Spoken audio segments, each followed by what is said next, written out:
Di ba minsan takot tayo mag-risk, no? Takot tayong isakripisyo yung pera. Tapos mawala sa'yo dahil nagkamali ka ng desisyon. Ito ang na-realize ko. Nasa tingin ko leksyon ng buhay ko. For I have risked and I have failed and that's okay. When you risk nothing, you would lose everything. Not just the 100,000. Not just that. You risk the dream that you have for your family when you do not risk. When you shy away from opportunity.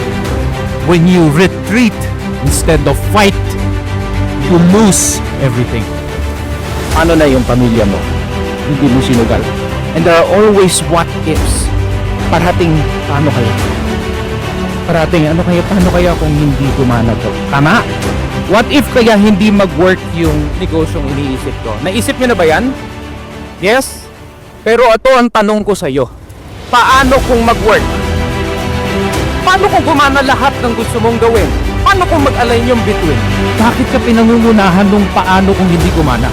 Ba't hindi ka pangunahan nung oportunidad?